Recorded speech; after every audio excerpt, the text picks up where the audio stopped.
BBL 851, turn right, heading 180.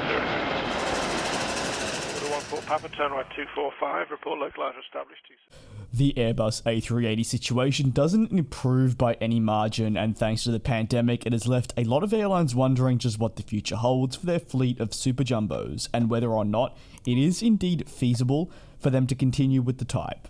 Korean Air is an operator of the Airbus A380, and as they said in an interview with Flight Global, which will be linked in the sources area of the description if you want to read the entire thing, they've noted though within 5 years that the A380s will be departing the airline's operations for good. The airline is by no means though the first to reveal the news that the Airbus A380 will no longer be a part of future plans.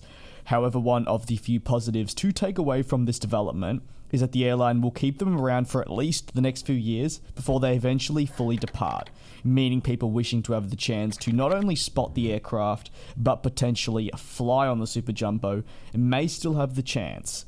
Carriers like that of Lufthansa, Thai Airways, Air France, Malaysia Airlines, Qatar Airways, and many, many more have either phased out all of their Airbus A380 aircraft already within the fleet, or are in the process of retiring them, or even considering the long-term future of the type and also the feasibility. Although it's not hard to say that the feasibility of the aircraft is by no means something that, say, is exactly turning heads given the current climate.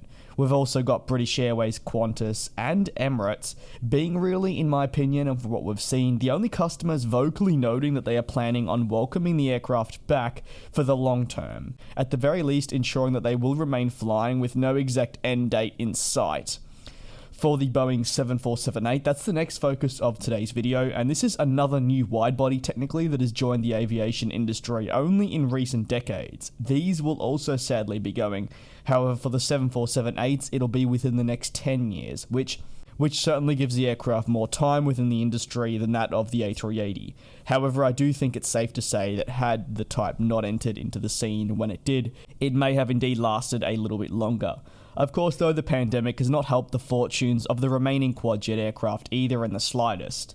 With demand sitting at very low levels, these high-capacity jets aren't needed, and especially when we look at high-capacity jets that aren't as efficient as your twin-engine ones, as they harbour 4 engines over the 2.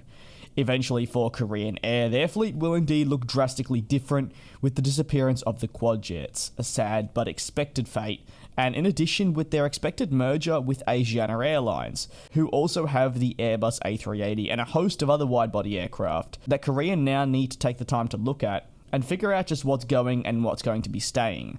For me personally, over the coming years, that's going to be a very intriguing matter to just see how Korean Air adjusts their aircraft over the future, and eventually, in say 6 years, have a solid fleet foundation that may be very different to what we have now, and of course what will be the fate of all the other Asiana Airlines aircraft that will simply not transfer over.